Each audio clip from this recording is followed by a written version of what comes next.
Hello and welcome to the first ever Ibrahim Rants, the show where I just moan and complain for 25 minutes, completely unscripted. And I'll just talk about whatever I feel like. Well, actually, it's not whatever I feel like. There are some rules, but we'll get into those. Anyway, if you're wondering where the idea for this came from, it was actually from an unproblematic episode where I was rewatching to find clips for Infallible. And the episode is episode 7, The Death Penalty, where I talked about how I hated people putting race in headlines. I won't go into it now. It's there anyway if you want to watch it. It's only at the start. But let me talk about what I'm doing right now. Ibrahim Rants is a shorter form of content that I've wanted to do for a while now. Its whole point is that because not everyone has time for longer videos, this is something that I feel like will be easier to listen to. It's still a work in progress. I plan to add background stuff maybe, so you don't have to just stare at a logo. For these Ibrahim Rants, I'm going to put music in the background as well, which you're probably listening to right now. I don't know if that'll stay or not. For the podcast, we don't really do it. But we'll see what happens. It's just a work in progress for now, so I guess we'll just see. For now, let's just talk about the rules. First, everyone's allowed to do this. So if Sona wants to do it, if Sarah Braj wants to do it, even people that, former unproblematic guests, they're allowed to do it if they want to. Secondly, it has to be 25 minutes or less. It can't be more than that. Otherwise, what's the point? It wouldn't be the short form of content that I want. So it has to be 25 minutes or less. And finally, it has to be on a topic that we can't discuss on the podcast. Because if it's a topic like that, we'll just discuss it in the podcast anyway. This is stuff that we can't do in an episode. For example, right now I'm talking about my airplane story, and airplanes and pilots and things like that isn't exactly something that we can talk about in the podcast. So we wouldn't really discuss it. But without further ado, let's do this. So this story occurred in December, around about when I was 17 years old. I forget which year. I think it was 2021. And basically what happened is I had a flight from the UK to Pakistan, and it was a transition flight. So first I had to fly to Doha in Qatar, and then I had to fly to Pakistan. And originally the plan was I'd fly to Doha and there would be a 3-hour transit, and then I'd fly to Pakistan. However, things changed and things went very, very wrong. So firstly, I had to get to the airport. My flight was at 8, so I had to get to the airport around 5 because you have to get there 3 hours early. So I left around 3 o'clock to make it there in time to Heathrow. And so I'm awake at 3. I only got like 3 hours of sleep because I fell asleep at like 12 because I had to pack and stuff. So I only got like 3 hours of sleep. I get there and I go to the front office to check in. And they say to me, well, basically, because this was during COVID times, we needed a 72-hour long PCR test. So this had to have been done within 72 hours. And I had that. But they said that the rules have changed. And they said that now, instead of it being 72 hours, it is now 48 hours. Except they didn't update this on the website, and they didn't tell any of our customers. And so when I tell him that, I'm like, okay, well, I've come with the 72 hours and you've not told us, he was just like to me, not my problem. What do you mean not your problem? This is your problem. What do you mean? I am your customer. You're supposed to update me if something changes. I had no idea. And he's like, well, it's the government. We didn't make the rule. They did. Well, update your customers at least. What kind of senseless idea is that? And I wasn't the only one that was like this. There was a bunch of people there. I remember there was this guy, he had to go to his mother's funeral and he got turned down because of the same issue. You know what, everyone looked so angry there. I thought we were all gonna riot. It honestly looked like everyone was getting so mad. So anyway, I asked him, oh, well, what am I supposed to do now? And he says, well, if you really need to fly, you can wait until the PCR test center opens here. And I was like, okay, when's that gonna open? It opened at 7. So meaning from 3 o'clock, remember, it's been 3 to now 7 o'clock. I had to basically wait at 5 there for the center to open. And once it finally opened, it wasn't even like, that wasn't even enough. Like I reached 7 and then we were all waiting there, only to find out that you can't actually walk in. You have to book an appointment, and they didn't tell us that. So we're all there and we're all waiting over there for our PCR test. And this guy comes on. He's an absolute legend. I don't know what his name was, but he was an absolute legend. And he told us, here's what you can do. You can book your test for tomorrow, because all the tests for today were booked. So he said, oh, you can do it for tomorrow, and then I'll just let you in and we won't let our manager know about this. And what a legend, honestly, what a legend. I hope both sides of his pillow are cold at night. Seriously, what an absolute legend. And anyway, I listened, I did that, and I did get my PCR test done, and it took £120, I remember. I believe it was around that number, which is an absolutely ridiculous amount of money for them to shove a little thing up your nose and into your cheek. They didn't even put it in, I don't even think they put it up your nose, they just put it in your mouth and that's it. So, and they called it a gold standard PCR test. You know, gold standard, my arsehole. It was nowhere near, it was just a standard PCR test. And for some reason, it took 3 hours to get your results. 3 hours. So now I'm there at 10 o'clock, waiting for my results. My results didn't even come at 10 o'clock. I waited till like 11 and finally my results came. So it took them 4 hours to give me my results, which is, I don't even know how the hell they mess up that. It doesn't take that long for a test. I don't understand why they took so long. Well, anyway, it's 11 o'clock. My flight was at 8, so I've obviously missed it now. And I go back to the guy and say, okay, now I've got my PCR test. I've missed my flight. Can you book me onto the next one? And he's like, oh, well, you have to pay this, that, the other. I was like, this is your fault. I'm stuck here because you guys didn't update the website. I'm usually a very calm person. Like, I don't really get angry at people. So obviously, I'm exaggerating a bit here. I was very calmly explaining to him, oh, well, I can't really do anything about this. Eventually, I call my dad, because he's like, okay, it's cheaper online, so you should do online. So I call my dad, he's like, okay, I'll book it. And he manages to, I don't know what he does, I guess he haggles with them, and then he manages to get it back down so he doesn't have to pay any extra. So they put me onto the next flight, and this one has a 7-hour transit, not a 3-hour transit, a 7-hour transit. And so I finally get in. One thing I can say, I flew alone, and I was very scared too, and it looks very scary in airport, but luckily everything's just right there. There's not much that's like, it's not very confusing. Once you check in, the baggage is right there and everything's right there. But anyway, I go in and they finally start taking my baggage. I should say one other thing. You're allowed 25 kg per passenger, and my parents decided to use that to the maximum capacity. So they had me lugging around a huge iron this entire time, and I couldn't put it in baggage because I didn't have a flight to catch. So from 3 to 11, I had to lug around a giant iron in my suitcase. So yeah, that was another thing.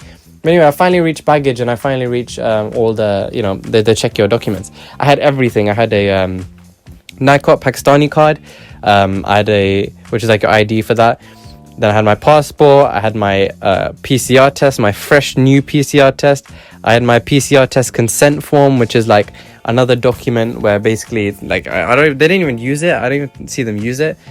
But it was basically just like a document saying they could PCR test, and I consented to that. I had an e-ticket. I had my track and trace. So that was another thing. Track and trace. That was a big thing you had to do. I had the COVID pass. I had everything. So COVID test result, COVID pass, passport, identity card, track and trace, e-ticket, consent form. That many documents. Finally, they check them. And then she's like, all right, you're good to go. And then another person comes, and then they're like, oh, I need to check your documents. And I was like, oh, well, she's just checked it already. They had to check it again.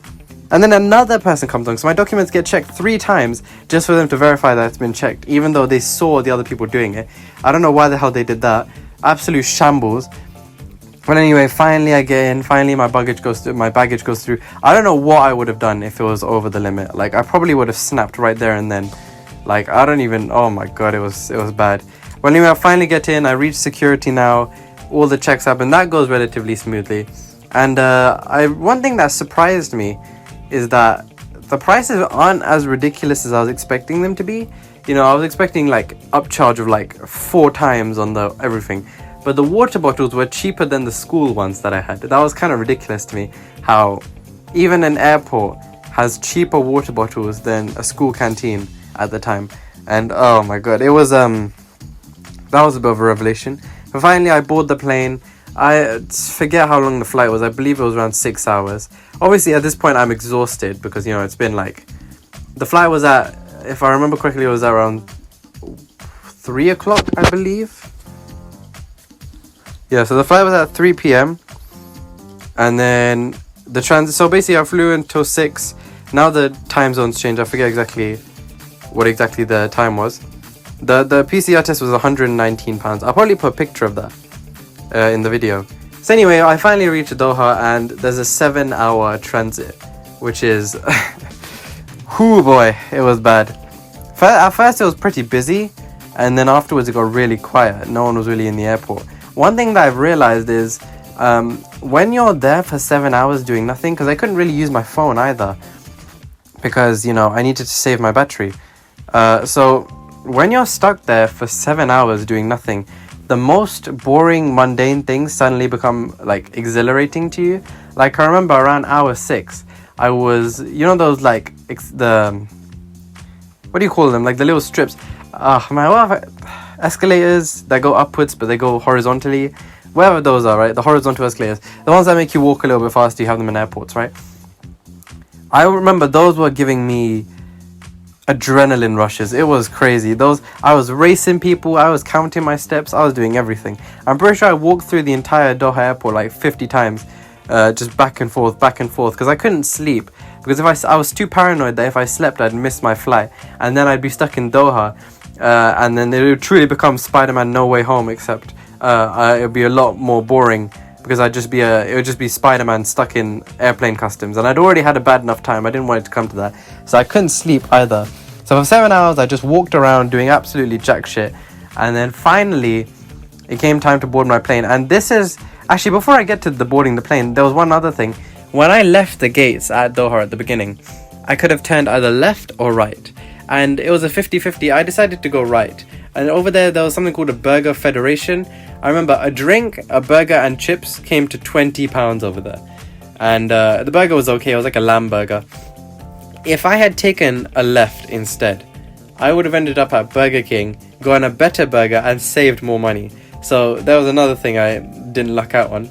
I remember walking around, I found giant statues of a teddy bear and stuff. Overall, my experience at Doha Airport is, I'm not really sure why it's considered the #1 airport. It didn't seem that special to me, but you know, it was mostly just like long corridors.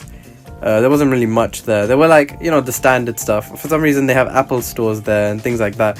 I don't know who's buying a phone in an airport, and they had like a car dealership as well. Seriously, like, whoa, what are those things doing there? But anyway, finally it's time. As I reached the gate, running at a speed of I was getting there as fast as possible. Finally I get to the gate, and there's a huge queue, and this guy says to me, well, okay, wait, this isn't a flight going to Pakistan, this is a flight going to Dublin, so your flight is delayed by 15 minutes, so you'll need to come. I remember it was around 8 o'clock, but he said it'll be until 8:15, so you need to wait here, and then you come afterwards. That's what the guy said to me. And there was another guy who was also waiting there. He had been told the same thing, so we sat there, and eventually I got a bit suspicious. I was like, okay, wait, I don't understand. What if this doesn't seem right to me, because people are going away, I don't see any other people, everyone's going into this flight, that doesn't seem right. So I eventually go to investigate.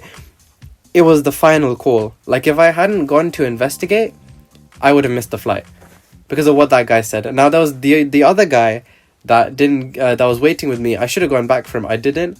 I don't know if he managed to get on time or not, but that dude, that one worker really screwed us over there.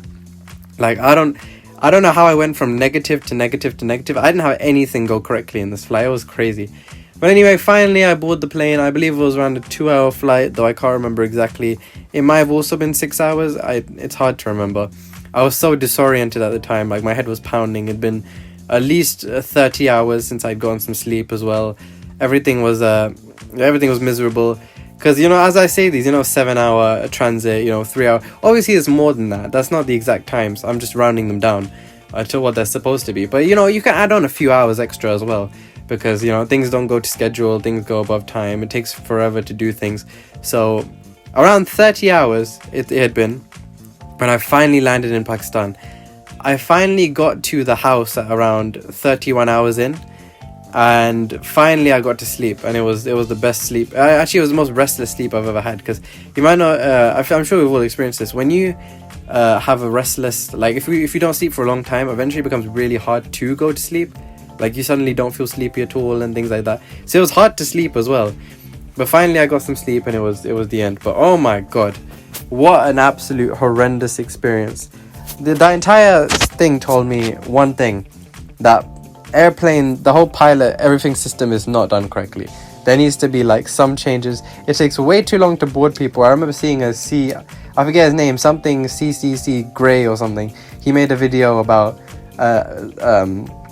getting people on a plane and how inefficient it is. And he's correct. It took so long to get everyone into the plane, and the whole procedure got delayed. Everything was delayed longer. It took so long to do everything. Yeah, it was bad. So 32 hours of travel before I could finally grab some sleep. And one of the things that happened that was interesting is while I was in the plane, I decided to watch Shang-Chi. I liked the movie. I think it was pretty good. A lot of people don't like it, but I really enjoyed it.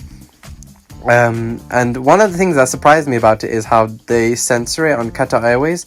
I was riding in Qatar Airways, and they censored it. What they had written, one of the lines was basically on a bus, and the friend, she basically says something like, "What's wrong with you, arsehole?" or something like that. But in the film in the plane, they had replaced that with airhead. They had swapped that out for airhead. Now I don't know who signed off on that. I thought that was such a weird line to add, airhead. I was like, well, why have they used this? Nope. Yeah, and then I checked it afterwards. I was like, okay, I'm gonna recheck the scene because this doesn't seem right at all. Why would they say airhead? And I was right. Yeah, it was supposed to be arsehole. So that surprised me. I remember watching Shang-Chi and I remember watching Joker. I'd forget what else I watched. Maybe I watched Planet of the Apes again. I don't remember exactly now. Or I think it was the new Suicide Squad. I watched the new Suicide Squad as well.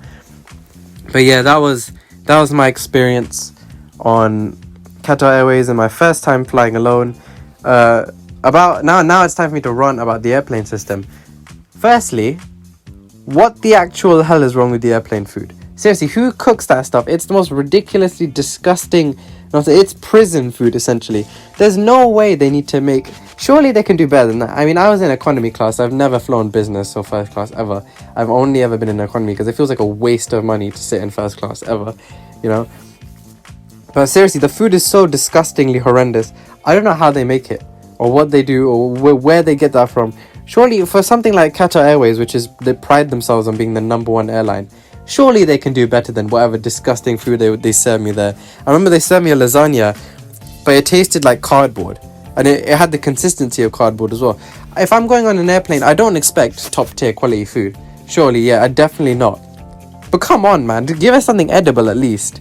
You know, it's so frustrating. The actual system itself is such a pain because everything is, you know, the whole COVID situation, the way it was handled was so poorly done. I don't understand Qatar Airways being called the best airline. I certainly don't get it. I don't think they are the best airline. My experience with them wasn't amazing either. On my way back, it was pretty smooth sailing. I didn't have any issues there. Everything was on time. We had our stuff. Everything was on time. We had our stuff. Everything was fine. Now I'm just trying to think of what other issues there were. I can't think of all the main points. This happened quite a while ago. I remember getting this to happen was such a pain because, you know, I'm 17. My parents didn't really trust me to fly alone. But I had to convince them. Basically, the reason it got to this was because I had important exams coming up. I had really important exams coming up and I had to revise for them. But my parents, for some reason, wanted to go to Pakistan, so I would have missed 10 days of school, which is a ridiculously long amount, and you miss a lot of content in that time. It's something that you didn't realize. My parents didn't seem to care very much.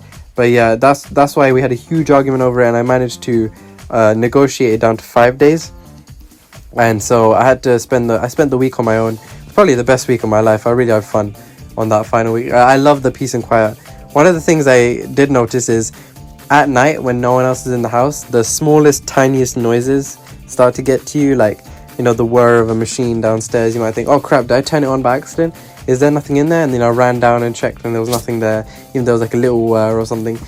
Even little small things that shouldn't really be, you know, when you're with people, it doesn't really make a difference. When you're on your own, those noises start to get to you and you start getting a bit, you know, you start feeling a little bit. It didn't make much of a difference. I'd much rather have that than not be alone. But man, it was a very, very interesting time. So yeah, that's my experience in the first time I've ever flown alone.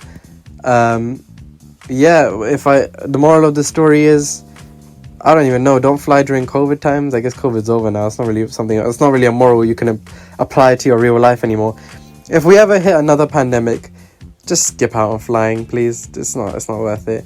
Flying in general, just flying sucks. Alright, I hate airports. I used to love airports as a kid because I love the atmosphere, but airports suck. Everyone's in a rush. No one slows down. No one stops for you. Everyone doesn't care. We're all moving. We're all going. It's constantly stressful. You're gonna have a terrible time. It's hard to sleep. You know, just the whole experience was just a horrendous time. I hated it so much. But yeah, that's all I have to say. Thank you very much for listening to the first Ibrahim rant. I intend to make this a common thing now. Like whenever I have a topic that, whenever it strikes my fancy. I've got 2 more to do. I've got to talk about the follow-up story, the fish and chip story from the season 2 episode 3, was it? The one where we talked about school stories. I've got to do that one. And then I've also got to tell, I was going to do a one on transgender again, just a rant about it, because things are getting pretty bad now. But we'll see what happens. So thank you very much for watching. You've been watching Ibrahim Rants. I'll see you next time. Bye for now.